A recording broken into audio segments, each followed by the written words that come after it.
Alright, good morning po sa atin lahat. Ayan, isang mapagpalang umaga sa mga kapatiran dyan po sa kanilang mga tahanan na patuloy pong kasamang mag-aral ng salita ng Panginoon. No? So we are in our last series, yung pong stewardship. No? Ang napuntang topic sa akin ay about investment. Pero bago tayo mag-aaral, tayo muna ay manalangin. Ama naming banal, makapangyarihan sa lahat, salamat po muli sa opportunity na patuloy pong makapagbahagi ng iyong mga salita. Panginoon, nandito po kami lahat, basbasan niyo po kami. Patuloy bigyan ng kaunawaan, Panginoon, sa inyong mga salita at patuloy pong maintindihan namin yung mensahe ng banal na Espiritu. Panginoon, ikaw po ang magpaliwanag nito sa amin.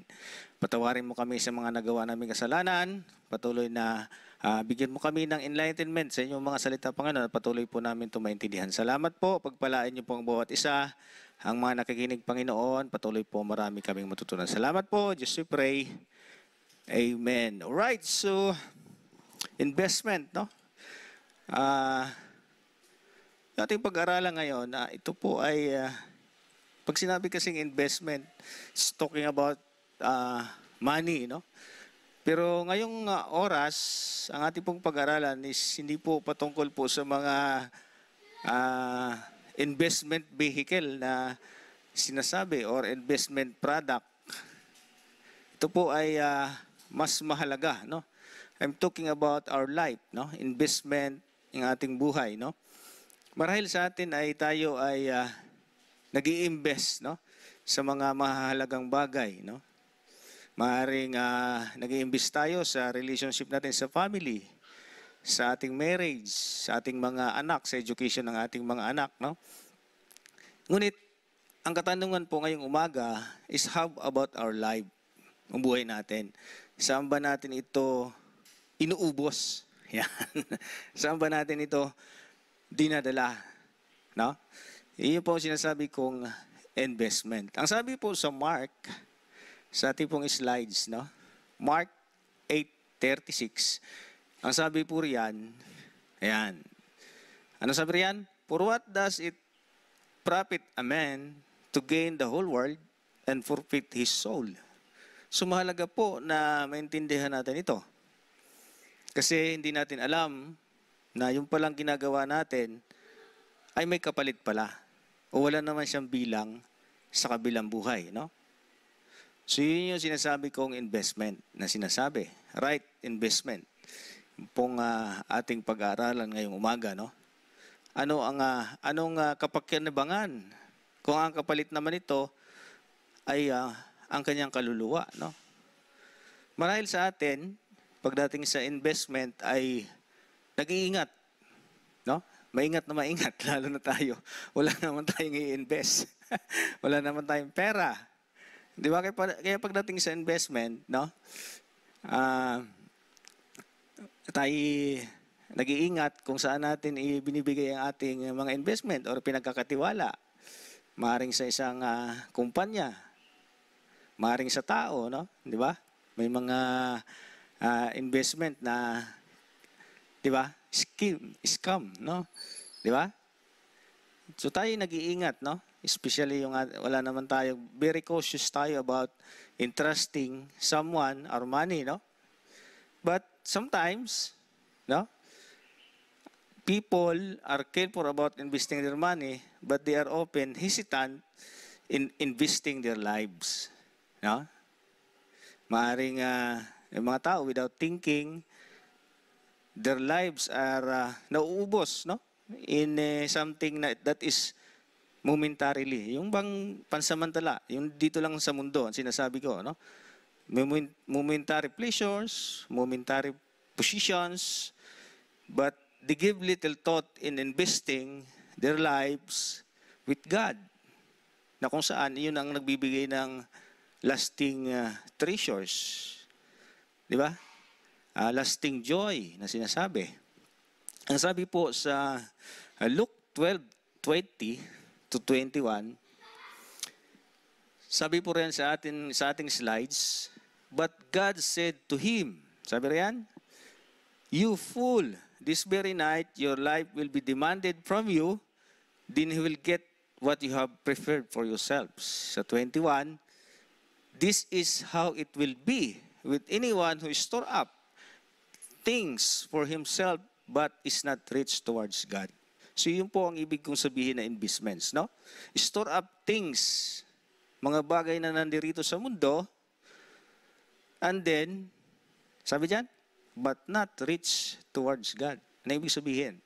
You're storing things for yourself only here on earth. Or are you investing things only in earth kung saan we live only ilang taon lang natin, no?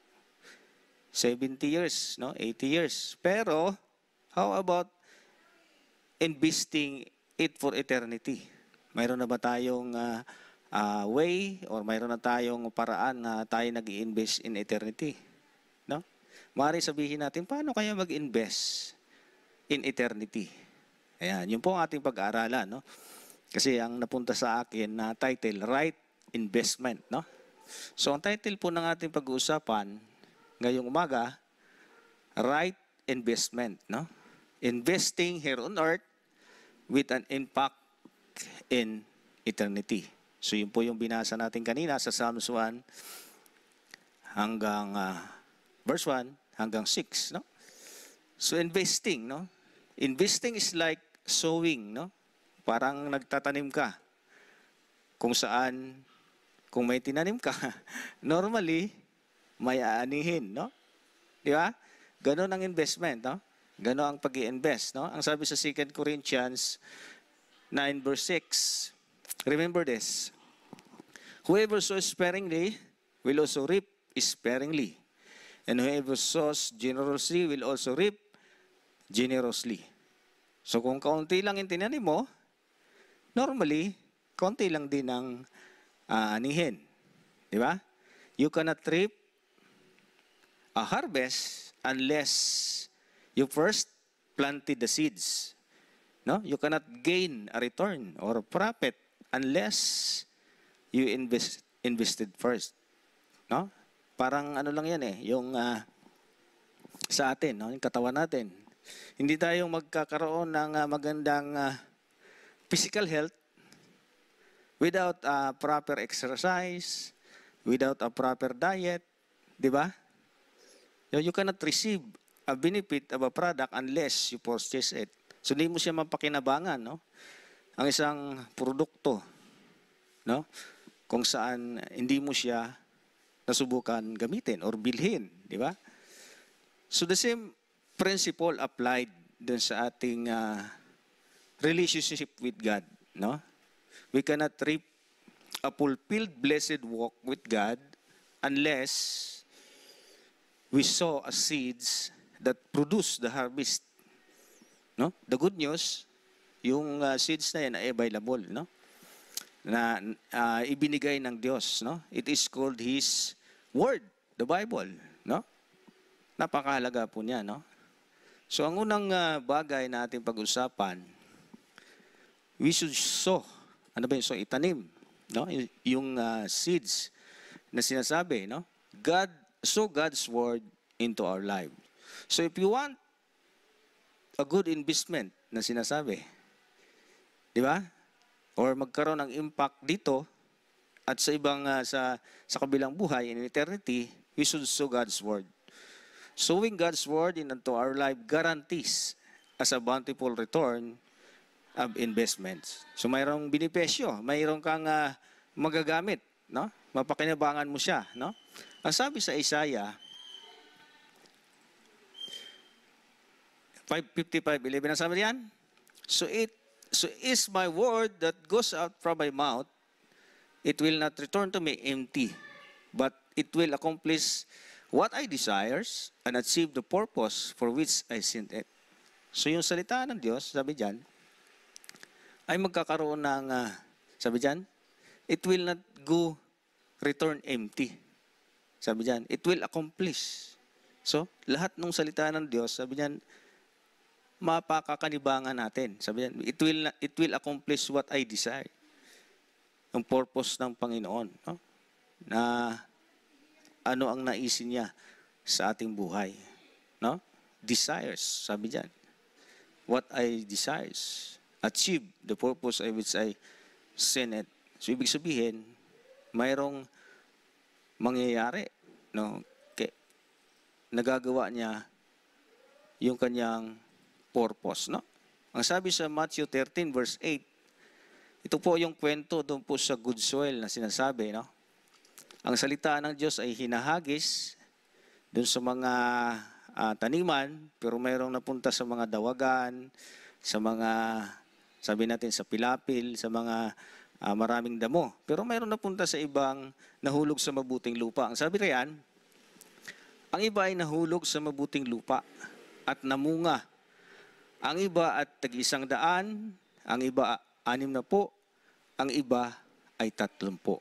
So, ibig sabihin, pag tinanggap natin yung salita ng Diyos, no, if we are the good soil na sinasabi, ni-receive natin na ng maayos, no, yan ay magbubunga.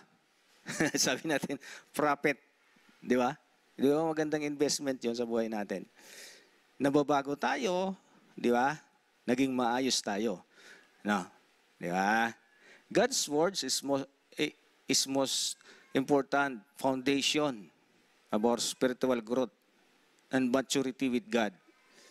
We need to plant the seed by reading it, no? By developing our understanding, by applying it in our life. Kaya mahalaga na tayo ay uma-attend, di ba, sa mga discipleship, no? Yan ay tinuturo natin, no? So pag hindi tayo, pag wala ang salita ng Diyos sa buhay natin, di ba, sabi doon, if you are kung hindi tayo connected sa salita ng Diyos, wala tayong magagawa. Di ba? Ang sabi doon sa John 15. Di ba? So napakahalaga po ng salita ng Diyos na ating pong naitanim sa ating buhay. Di ba? Lalo na sa panahon natin ngayon na maraming nagtuturo ng kamalian. Di ba? So mahalaga po yan. Ang sabi sa 2 Timothy 3 verse 16, all scripture is given by inspiration of God and profitable for doctrine, for reproof, for correction, for instruction in righteousness. No? Napakalaga po niyan. No? Lahat po ng salita ng Diyos ay mapakinabangan. Lahat ng kasulatan. No? Makipaganabangan sa pagtuturo, di ba? Pagsusuway, pagtutuwid, sa pagsasanay sa katwiran. Sabi sa 17, that the man of God may be complete, thoroughly equipped for every good works. So para tayo ma-equip sa pagmagawa ng kabutihan, kailangan natin yan pag-aralan. No? Ang sabi sa Matthew, bungahin. Fruitful. Di ba? Yan. So napakahalaga po niyan, no? So, kaya tayo ini-encourage na magbasa, di ba? Na umattend ng mga Sunday school, discipleship, di ba? Kasi napakalaging pakinabangan sa atin ang salita ng Diyos. Ang sabi sa Psalms 1, verse 1 hanggang 3, blessed is the man who walks not in the counsel of the ungodly, nor stand in the path of the sinners, nor sits in the seats of the scornful.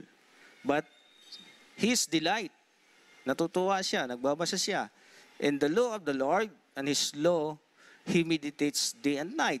Ang sabi sa verse 3, he shall be like, what? A tree planted by the rivers of water that brings forth fruits in its season, whose leaf also shall not wither, and whatever he does shall prosper. So napakalaga po niya, no? Sabi niya, whatever he does, prosper. Basta ayon sa kalooban ng Panginoon, no? Sabi dito sa 1. Di ba? Ayan. Alright. Psalms 119 verse 105. Your word is lamp unto my feet and a light unto my path. No? Talagang lalo sa panahon natin ngayon, kailangan natin yan. Enlightenment, no? In times of trouble, the word of God enlighten us, illuminate us. If we allow God's truth penetrate deeply in our life. Di ba, ina-apply natin, no? It will influence our motives, our thoughts, no? It shapes our thought and conscience. So we can effectively examine yung ating mga sinasabi, yung ating mga decisions every day. At pag ginawa natin yon, it become effective, no? Guiding how to live, di ba? In this life. Right? So napakahalaga po yan. Magandang investment po yan. Spend lot of time, no? Kaysa kay drama or Netflix. Di ba? Spend reading and reading the Word of God, no? Ayan. Di ba? Napakahalaga po niya. Number 2, pursue wisdom. No? Proverbs 2:1-19. So, ang sabi dyan, wisdom. Ano ba yung wisdom? So, pag-aaralan natin yan dito. No? Nandito, nakalagay, maganda yung description sa chapter 2. My son, if you accept my words. Ano yung words? Yung kanyang salita. Yung binasa natin kanina, yung unang puntos natin. Which is yung salita ng Diyos, yung Bible. And store up commands. Accept, store up. Paano ba tayo nag-i-store ng commands within you? Di ba? Meron tayo tinatawag na memory verse. Di ba? If you accept and store up my commands within you, paano siya i-store? Memory verse. Memorize natin siya. Turning your ear to wisdom and applying your heart to understanding. Sa 3, and if you call out for insight and cry aloud for understanding, and if you look for it as if silvers and search for it as if hidden treasures.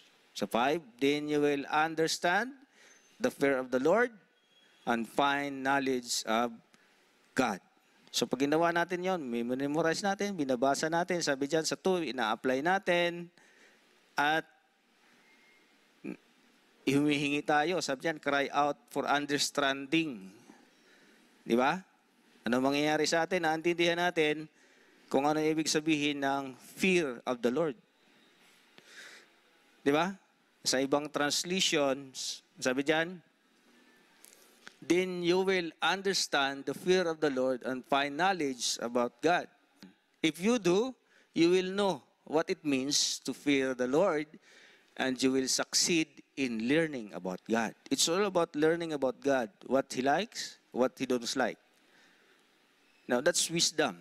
Yung salita ng Diyos. Naintindihan natin ano ang kanyang gusto, lalo na kanyang kalooban, mahalaga po yan. No? Store up my commands, sabi dyan, sa verse 1. So, maintindihan natin kung ano ang gusto ng Diyos sa ating buhay, ano ang ayaw niya. So, mahalaga po yan, no? Yan po ay, marahil ay marami tayong ginagawa ngayon, pero ang tanong, yan ba ay kalooban ng Diyos? Mabigat po yan, no? Ang tanong po, where we can find wisdom? Saan ba natin matagpuan ang wisdom? Sabi po yan sa verse 6. For the Lord, ano daw? For the Lord gives wisdom, and from His mouth come knowledge and understanding. So 7, He store up sound wisdom for the upright. He is a shield to those who walk uprightly. Napakahalaga po niyan. Saan natin matatagpuan? Sa salita ng Diyos. Sa Diyos. No? So kaya mahalaga na tayo nagbabasa ng salita ng Diyos. Nasabi sa James 1:5, if any of us or if any of you lack wisdom, he should ask God, who is give generously to all without finding fault, and it will be given to him. So nahihingi pala. Kaya nga ang panalangin natin, ano panalangin natin? Give me understanding, enlightenment. Di ba? Pag nagbabasa tayo sa salita ng Diyos, no? So mahalaga po yan, no? Why wisdom is important? Bakit mahalaga ang wisdom? Sa ating next slide. Nasabi dyan sa verse 8, He guards, no? Wisdom, it protects us. Protect us from where? He guards the path of justice, sabi sa verse 8, and preserve the way of the saints. Sabi sa 20, He guards the path. So, iniingatan, no? Preserves the way of His saints, no? Ang sabi sa Proverbs 3:21, yan, basahin natin yan. Hindi ko lang nailagay yung full text. Sabi diyan, my son, do not let wisdom and understanding out of your sight. Preserve sound judgment and discretion. They will be life for you. An ornament, grace your neck. Sa 23, then you will go on your ways in safety, and your foot will not stumble. So 24, when you lie down, you will not be afraid. When you lie down, your sleep will be sweet. It protects us where? Ito, susunod, no? It give us understanding and good decisions in life. Ang sabi sa verse 9. Yan sa ating next slide. It give us what? Understanding and good decisions in life. Ang sabi sa Proverbs 2 verse 9, then you will understand what is right and just and fear in every good path. So, naintindihan mo kung kayo nag-aaral ng salita ng Diyos, ina-apply mo ang salita ng Diyos, naintindihan mo yung tama at mali. Di ba? Just, right. Sa 10, for wisdom will enter your hearts and knowledge will be pleasant to your soul. Discretion will protect you and understanding will guard you. No? Sa Tagalog, mabuting pagpapasya. So, decisions. No? Ibig sabihin, mayroon tayong guide sa mga ginawa natin si decisions sa buhay. No? Ito ba'y ating ikapapahamak? Ito ba'y makakabuti? Ito ba'y ayon sa kalooban ng Diyos? No? Bakit mahalaga na lagi tayong sumusunod sa kalooban ng Diyos? Kasi nga, alam niya yung dulo. Di ba? Alam niya yung future. Di ba? Kapag yan ay kalooban ng Diyos, alam natin na magiging maayos. Di ba? Mabuting pagpapasya ang nagbabantay sa iyo. Pagkaunawa ang mag-iingat sa iyo. Alright. Pangatlo, it keeps you from evil people. Wisdom keeps you from evil people. Wisdom will save you from the ways of a wicked man, from men whose words are perverse. So, mga salita na, anong tawag doon? Ano ba yung perverse? Binubula ka? Masamang pananalita? Di ba? Mga pangako na di ba na nangyayari? Di ba? So, kung mayroon kang kaalaman, di ba? Ayan. Wisdom, who live the straight path of the walk in dark ways. Sa 13. Sa 14, who delight in doing wrong and rejects in the perverseness of evil. Who delight in doing wrong. So sila yung mga tao na nagtitake advantage, no? Wala nang ibang iniisip kundi gulangan ka. So kung mayroon kang salita ng Diyos o wisdom, nadidiscern mo kaagad yan. Whose path are crooked and are devious in their ways. No? Ito yung mga hindi sumusunod, no? Di ba? Scheme, no? Ito yung ini-scheme ka. So, wag magpabiktima ng mga scheme, no? Whose path are crooked and whose are devious in their ways. Right? No? Ano pa? Ano pa ang kahalagahan ng wisdom? Number 4, it will save you from, sa ating next slide, it will save you from, what? Immoral women or men. So bakit mahalaga po to? Sabi po riyan, no? It will save you also from the adulteresses, from the wayward wife with her seductive words, who has left the partner of her youth and ignored the covenant she made before God. For her house leads down to the death and path in the spirit of the dead. Wow. So walang maidudulot na maganda. 19, none who go with her return or attend the path of life. So nag-iingat, no? Sa mga babae na mahilig sumakabilang bahay. Di ba? Mayroon tayong salita ng Diyos. No? Di ba? Ito ang mabigat. No? Kasi kaya maraming tahanan na wasak because of this. No? None, sabi dyan sa Tagalog, walang napaparoon sa kanya na nakakabalik muli ni ang mga landas ng buhay ay kanyang nababawi. So mahalaga yan. No? So mag-ingat tayo mga kabataan lalaki, kabataan babae. No? Dahil kayo ay namimili ng magiging partner nyo. Mamaya titingnan natin yung mga guidelines mula sa salita ng Diyos. No? Bakit mahalaga po na tayo ay nag-aaral ng salita ng Diyos. No? Kasi yun natin guidance sa pagpipili. No? Yan. Number 3, the important season of your life. So ano yung important season of our life? Yung ating kabataan. Bakit natin nasasabi na ang kabataan ay napakahalagang season ng ating buhay? No? Di ba? Youth is the season of your life. It is the time when you exert your effort, energy para mag-aral, mag-study, mag-graduate, and then building your career. Di ba? Chasing your dreams, capturing all your dreams that you prayed sa Panginoon. It is a season of preparation for your future. What do you do today, kabataan? Makinig. Your youth, what you do today in your youth will determine your future.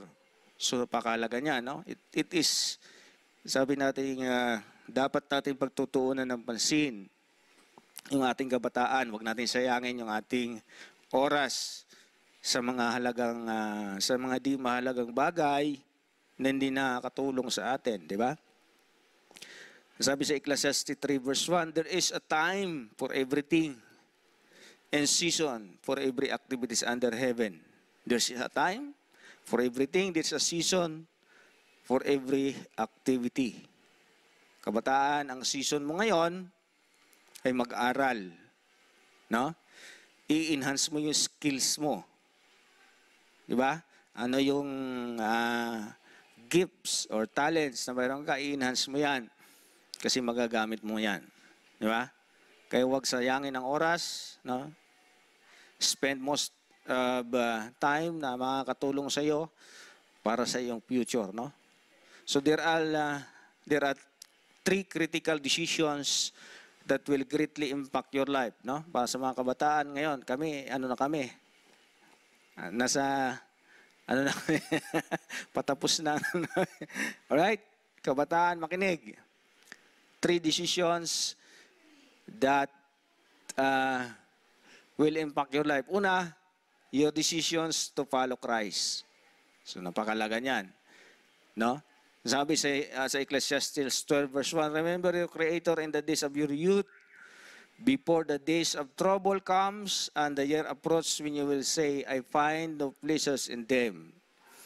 11:19, young people, enjoy your youth, be happy while you're still young, do what you want and follow your heart's desire, but remember that God is going to judge you for whatever you do.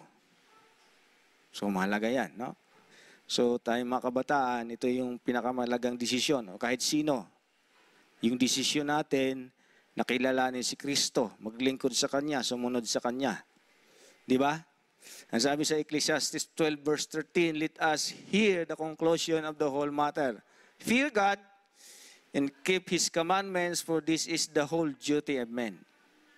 Ito yung ating duty. Sa ibang translation, this is the whole of men. Ito yung bumubuo sa tao. Pag wala ka nito, pag hindi ka sumusunod kay Kristo, wala kang panahon kay Kristo, wala kang oras sa Diyos, may kulang.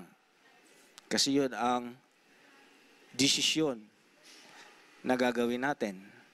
This is the whole of men or duty of men. Yan ang bumubuo sa kanya. Number 2, choosing your career. Kanina, your decision to follow Christ. Ngayon, next, choosing your career. Bakit mahalaga po ito? Ang sabi sa Proverbs 22:29, do you see any truly competent workers? They will serve kings rather than working for ordinary people. Competent workers.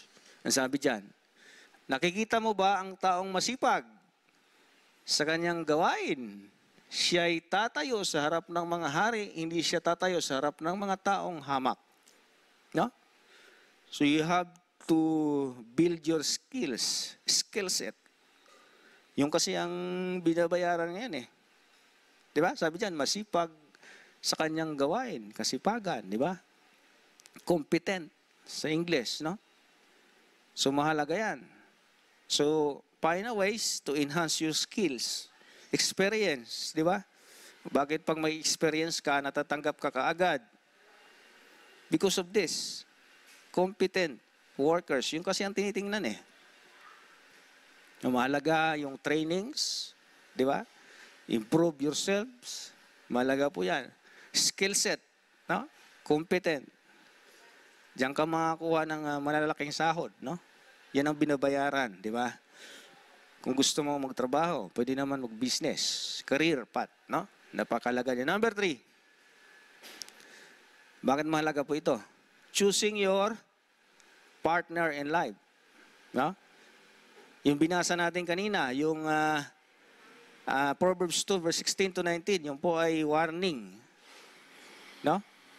Basahin nyo na lang uli yan, no?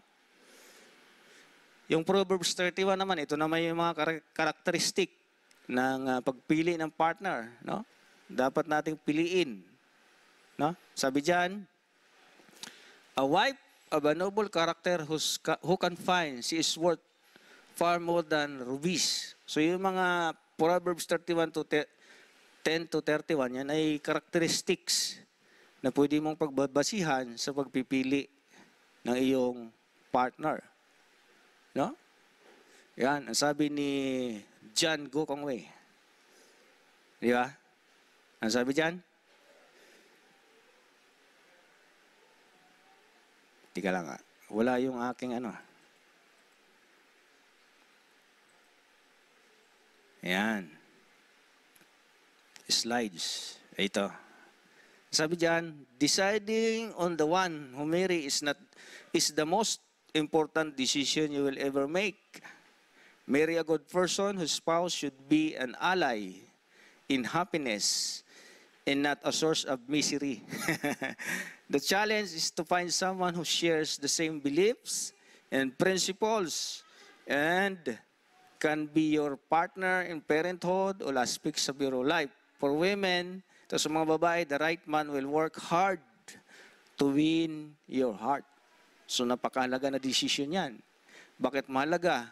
Because it will affect in your decisions making in life. He will influence you or she will influence you. Di ba? So napakahalaga yan. Isipin mo habang buhay kayo magkasama niyan. Di ba? Tapos lagi kayo nag-aaway. Alright? Yan. Alright. Pang-apat, invest in character building. Yan, mahalaga yan, kabataan. Character building. Ang sabi ni Zig Ziglar, your attitude, not your aptitude, will determine your altitude. Yan, ibig sabihin, yung attitude natin, hindi yung aptitude. Ano ba yung aptitude? Yung galing. Di ba? Will determine your altitude, kung gaano ka aangat sa buhay. So your attitude, napakahalaga yan, no? It refers to the characteristic like humility, di ba? Courage, courtesy, patience, politeness, proactiveness, and perseverance. Di ba? Napakahalaga niyan. Proactiveness. Di ba?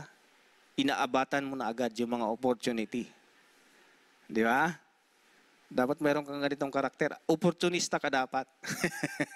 Pagdating sa mga opportunities, hindi mo pinapalagpas, no? Isa sa mga karakter dapat yan. These things sometimes we overlook, but this thing is essential in achieving our goals and victories in life. So napakalaga yan.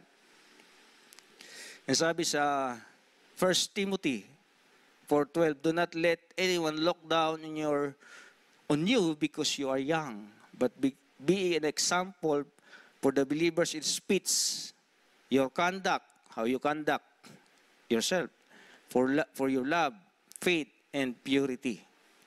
So napakalaga niyan, no? Napakalaga ng ating characteristic or attitude na sinasabi. How do people see us? 'Di ba? Bakit may ibang tao na gusto ng tao na ito? Bakit yung ibang tao ayaw ko niyan? Kasi hindi sila magkakasundo. 'Di ba? 'Di ba? Ganon. How can we achieve this kind of character? Paano ba natin magkakaroon ng ganitong mga karakteristik? Sabi sa Bible, live a spirit-filled life.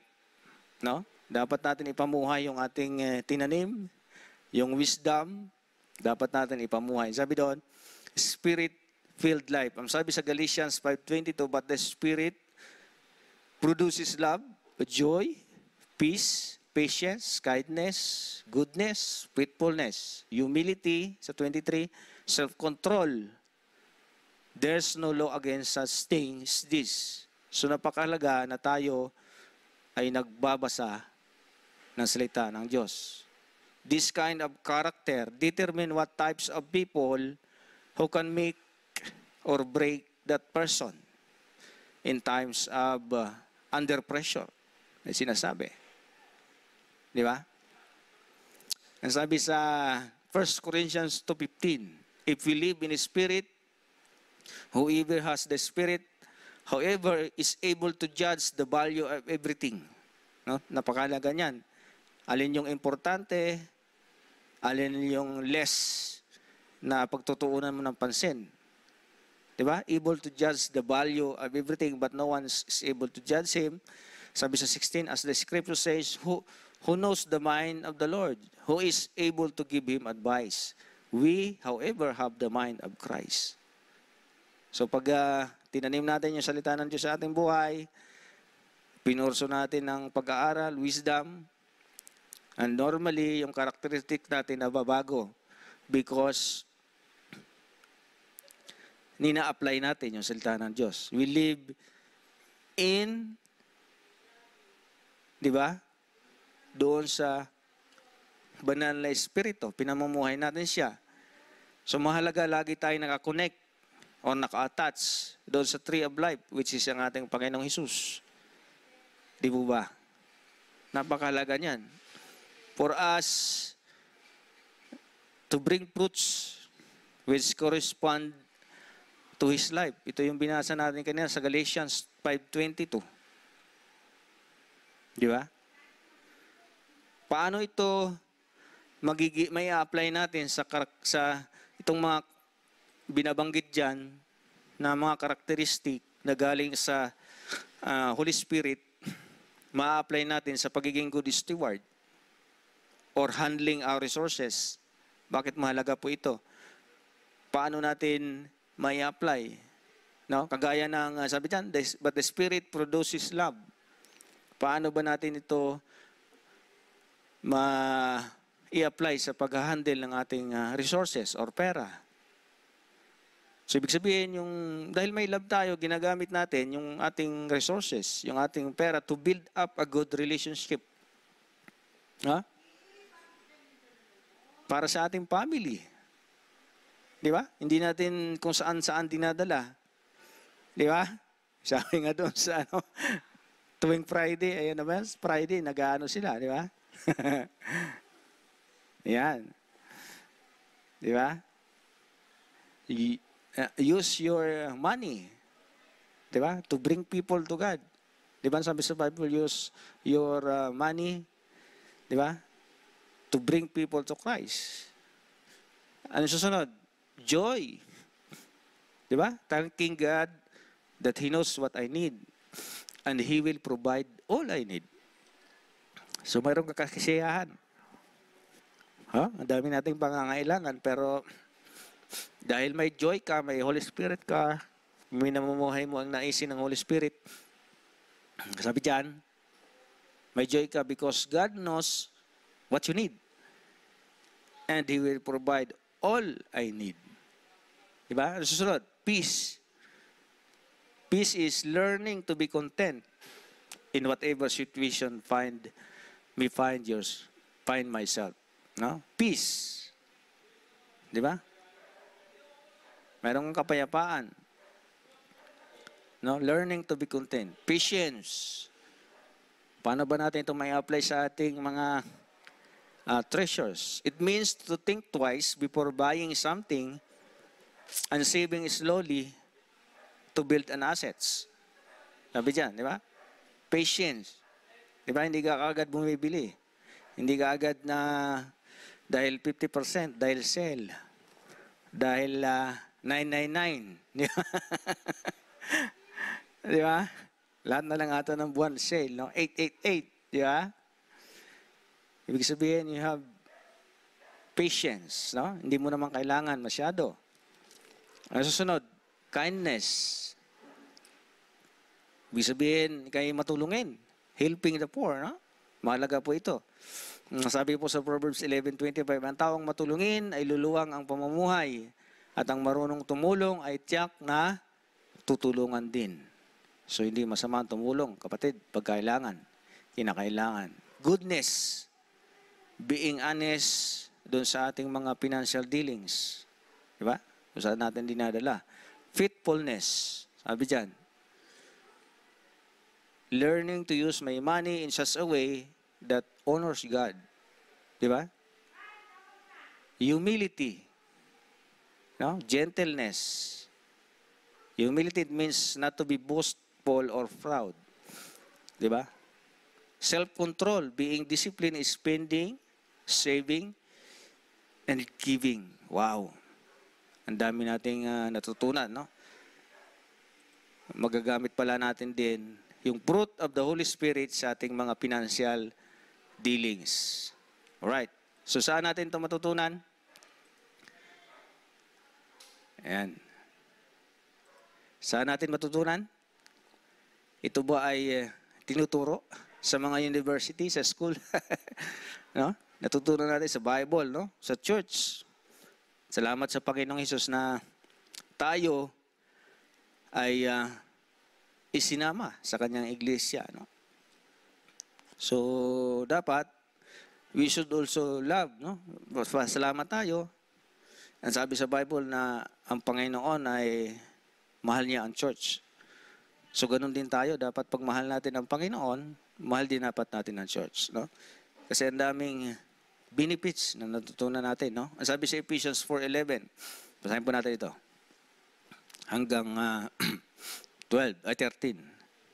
Sabi dyan, it was He who gave some of the apostles, some of the prophets, some of the evangelists to be evangelists, and some to be pastors, teachers, to prepare God's people for the works of service, so that the body of Christ be built up until we reach in unity in the faith and in the knowledge of God, Son of God, and become mature, attaining to whole mature of the fullness of Christ. So nagbigay siya ng mga prophets, evangelists, apostles, pastors, teachers, para tayo ay turuan, no? Para tayo mag-grow. So mahalaga in return, dapat mahalin natin yung si Christ, no? Di ba? Lalo na yung kanyang mahal, yung church, no? Because the church played a vital role in developing you and helping you to build your future. No? May mga tao dyan sa church na nag-a-advise sa'yo. So, pahalaga natin ang ating pagiging kasapi or member ng isang iglesia. Because Christ said, di ba? He loved the church. Christ is the head of the church. And He loved the body, which is the church. So tayo ay yung body. So try to imagine kung ikaw ay hiwalay sa body. Anong mangyayari? Di ba? Paghiwalay ka sa body. So if there is any differences, patawarin mo na. Di ba? Don't hold grudge, no? Ay, dapat mag-ayos, no? Patawaran, no? Huwag nating gawing rason dahil sa kanya ayaw mo na umattend. Huwag nating gano'n, no? Hindi tayo mag-grow. Ang sabi sa Ephesians 3 verse 10, His intent was that now, through the church, the manifold wisdom of God should be made known to the rulers and authorities in the heavenly realms. So ang kanyang intention, Jesus Christ, is to use the church. Through the church, He can display His manifold wisdom. Eh kung wala ka sa church, paano ka magagamit? Di po ba? Yan. So ang ating katanungan, no? His intent was that now, through the church, the manifold wisdom of God should be made known to the rulers and authorities in heavenly realm. Right? So pag-isipan natin maigi yan, no? Alright? So conclusion na tayo. So if you are thinking of right investment, which is investment that will impact your life here on eternity, no? Ang sabi sa 1 Timothy 6 verse 17 to 19, ang sabi po riyan, command those who are rich in his present world not to be arrogant, nor to put their hope in wealth which is not uncertain, but to put their hope in God. So huwag tayong magtitiwala, no, sa ating mga kayamanan, no? Kung mayroon man tayo. Di ba? But to put hope in God, who richly provide with us with everything for our enjoyment. Now sa 18, command them to do good, to be rich in good deeds, and to be generous and willing to share. And sabi sa 19, in this way, they will lay up treasures. Ito na mga kapatid. Lay up treasures in heaven. Lay up treasures for themselves as firm foundation for the coming age, so that they may take hold of life that is truly life. No? So ang tanong natin kanina, how do we invest in eternity? So sabi diyan sa 19, lay up treasures for themselves. Paanong paraan? To be rich in good deeds and to generous and willing to share. Alright? Di ba? Ito yung sagot natin, no? Matthew 19:27 hanggang 29, no? 27-29, Matthew 19. Ito po ay, ang konteksto po nito ay isang mayaman, na batang mayaman, tinatanong ng Panginoon, ng batang mayaman, kung paano siya makakapasok sa langit. Di ba? Sabi ng Panginoon, ibenta mo ang iyong kayamanan, ibigay mo sa mahirap, at sumunod ka sa akin. Ngunit, ano sabi? Hindi sumunod yung bata kasi nga mayaman siya, nalungkot siya. Anong sabi ng Panginoon? Sabi doon, mahirap talaga ang mayaman na pumasok sa langit. Kaya nalungkot si Pedro, medyo nagtanong si Peter. Ano sabi diyan? Peter answered him, we have left everything to follow you. What then will there be for us? Ano ang mayroon sa amin? Kasi kinabahan si Peter. Panginoon, yung mayaman, di ba? Sabi diyan.